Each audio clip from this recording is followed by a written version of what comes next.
Alright, now that I got that thumbnail and my arms are like spaghetti noodles, I guess welcome back, book lovers. My name is Kaylee and this is the Enchanted Library.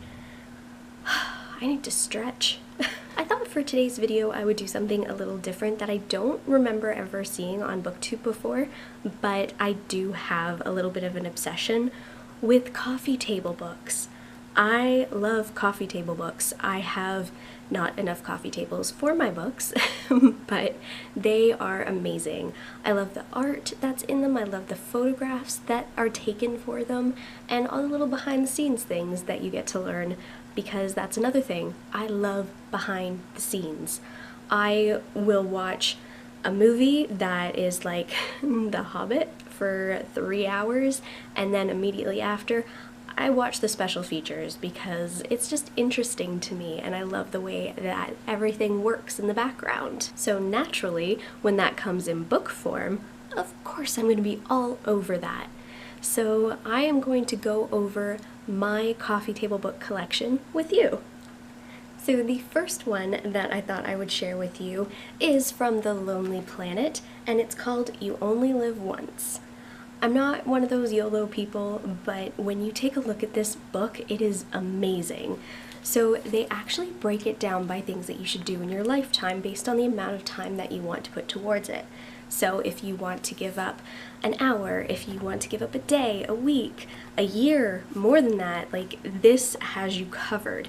It's got some amazing photos in it, and it's just beautiful. Even just this beautiful picture of a forest is amazing. Like if you have an hour, take a skywalk. It's skywalk.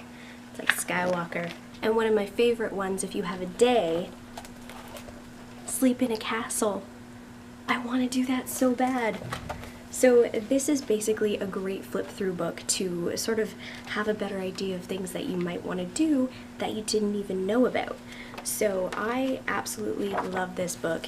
It has lessons on like how to do a proper dance move, how to do like the tango, or how to make a mojito, and that's all stuff that you can do in like an hour. So You Only Live Once by The Lonely Planet, get it. It opens up your mind to so many different options, and it has beautiful pictures to accompany it. My second coffee table book is kind of going to prove that I am a major nerd, and it is the Doctor Who Vault. This came out for the 50-year anniversary, and I love this. Again, all of these coffee table books I love, but the Doctor Who one, it's got like the pillow kind of cover, so it's kind of squishy, but even on the inside, just the inside cover shows you their filming lot. Ooh, I can't go on my tiptoes. Shows you their filming lot at BBC and where everything is located. It's just so cool. Again, you have some pretty awesome visuals in here as well. It takes you through the different decades of Doctor Who, so like from 73,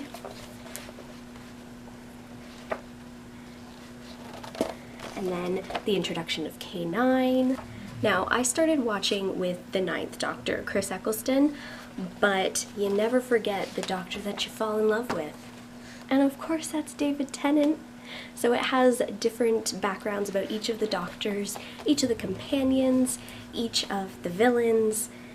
It's just a compendium of everything Doctor Who, and it is awesome. Little known fact, I've been collecting pieces to make this costume. I already have the dress that I just have to restitch, and the shoes. The belt is very difficult to come by, so I'm still working on that, but I'm very close to finishing this costume, and this picture is the perfect way to make sure that I am true to Scream. So what this says on the back, to sort of give you a full idea of what's in here: a full and official story of Doctor Who from the show's pre-production memos in 1963 to behind-the-scenes material from the latest season, including interviews with key cast and crew members, as well as scores of prop photos, design sketches, and other collectible memorabilia. The Vault is a collector's dream, the ultimate celebration of all that is Doctor Who. So this one is lovely to flip through as well. Okay, so in my newbie tag video, you would have seen that I love my William Shakespeare, and I've had that edition of the complete works of William Shakespeare since I was, what was I? Grade 5 or 6, I think it was. And my friend for Christmas one year knew how much I love Shakespeare, and I just needed an updated book of his complete works. So she got me this massive coffee table book of Shakespeare.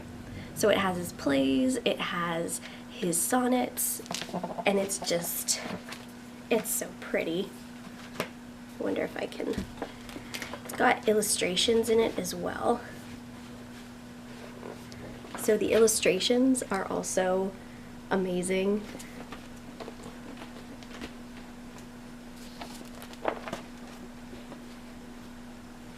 This one is from As You Like It.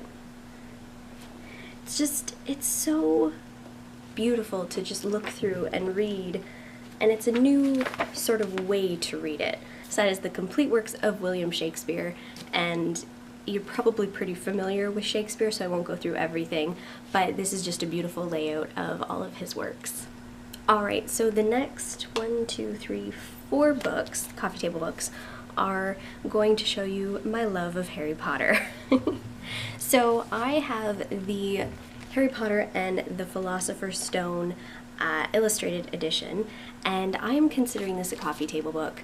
I know that it's an illustrated book, but the size of it, it's meant to be flipped through and for the pictures to be admired. So if you haven't gotten this yet, I would recommend it. I still need to get Chamber of Secrets and The Prisoner of Azkaban, but they're just getting bigger and bigger. So I'm running out of space real quick. But just check out these illustrations. They're so beautiful. Like, I can't get over what Jim Kay has been able to do with these books and these editions. So if you don't have this yet, I definitely recommend it because it gives you fresh new eyes on a story that I'm sure most of you have read a million times. This next one is actually touching back on how I love behind the scenes of films and things, and it is Harry Potter Film Wizardry, and this is beautiful. I still have the little sleeve that came on it because I don't know why, I just want to keep it on for some reason, so I just sort of deal with it. But it's so lovely. You get all of these images and these little pamphlets and things that come with it, which I'm never going to take out and I don't want to use because I want to keep it as intact as possible. But this is like a potions book, and inside it's got stickers and things so you can make your own potions and make it look really legit. So that's really fun. I love how interactive the Harry Potter coffee table books are. They're just absolutely amazing. It makes you feel like you're part of it. So this one even has little boxes that you can pop out and make to store like your chocolate frogs and your candy in. But again, I'm not going to do that. I'm just going to admire it. And it's so beautiful. I've read this a few times, and each time I read it, I still see stuff that I never saw before. So this one, Harry Potter Film Wizardry, love it. Definitely recommend it again. And this was actually another gift from the same friend that got me the William Shakespeare collection, and I think she knows what I like. And also from that same friend, I got the Case of Beasts to accompany the Fantastic Beasts film, and I got this Christmas last year, and this is just so nice. It's got a magnetic little clasp, and if you open it up, it's just, even the binding covers, they're just, oh, I love them. And then this one, still the same ideas. It's interactive, just like all the other Harry Potter behind the scenes ones. So on this page we see Tina, and then you can flip this up and it's her ID for Makusa. It's just, oh, it's so beautiful and so well put together. It's just absolutely stunning. And then this one, I'm not going to take this out right now, but this actually has the map of the different magical areas in New York, and it's just like in the film. it just doesn't come to life, but it is awesome. That one, Case of Beasts for the Fantastic Beasts movie, amazing. And the last of the Harry Potter books that I have for coffee table books I actually got for this past Christmas, just a couple weeks ago, and that is the British Library Special Edition Harry Potter History of Magic. So I unfortunately am not lucky enough to be able to go to England to see the actual exhibit, but this book contains a lot of what is at that exhibit. So this has a lot of copies of the notes that J.K. Rowling actually kept while she was writing the series, and it's amazing that she actually kept these things for so long, and now they're like just stunning to see and amazing to sort of figure out how she was thinking, like Professor Sprout. That's what she imagined Professor Sprout looking like. How cute is that? She's actually a really good illustrator, to be fair. And she wrote out how, well, she mapped out how she wanted the grounds of Hogwarts to look and what she was sort of seeing as she was envisioning it.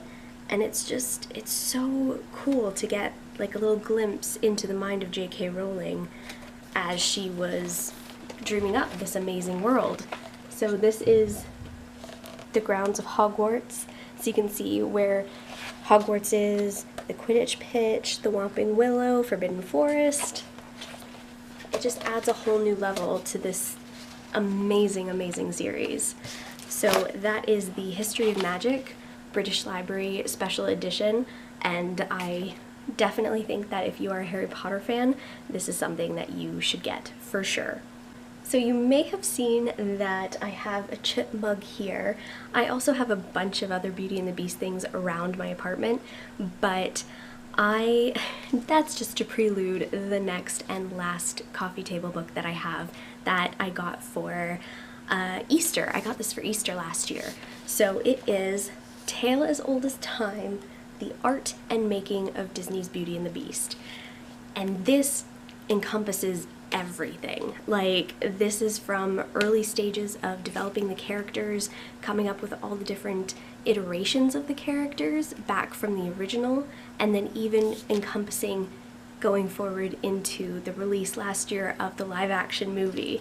So basically anything Beauty and the Beast is in this book, and it is amazing. I actually have this one on prominent display. It talks about the character actors, it talks about the illustrators. Like, this is fascinating to me as well, how the illustrators came up with all the different features of Beast and of Belle, and they're just some of the most talented people in the world, illustrators. It's amazing how they came up with everything. And then if you didn't know, Gaston was originally going to have a little mustache. I'm glad that they got rid of that though. It also talks about how in a lot of the Disney films of that time, how they all started out with a storybook, like literally a storybook opening and telling you the tale, but Beauty and the Beast was one of the first ones to, well, was the first one to break that mold and do everything in stained glass. And I just thought that that was a really cool little tidbit as well. So yeah, like I said, if you are a fan of Beauty and the Beast or of Disney or of illustration, definitely pick up this book because it has a lot of information that you wouldn't even think of, and it just gives you a peek into the past and creating this amazing tale. Or a tale as old as time, if you will. Yeah, that was lame. I admit it. Alright, so that is my collection of coffee table books. And I'm really curious to know if you guys have any sort of collection of coffee table books, or if you have a sort of niche obsession in the book field, because I feel like we should talk about that more. That should be a thing that people include in book-related awesomeness. So be sure to hit that like button and subscribe, share with your friends, and until next time, keep reading.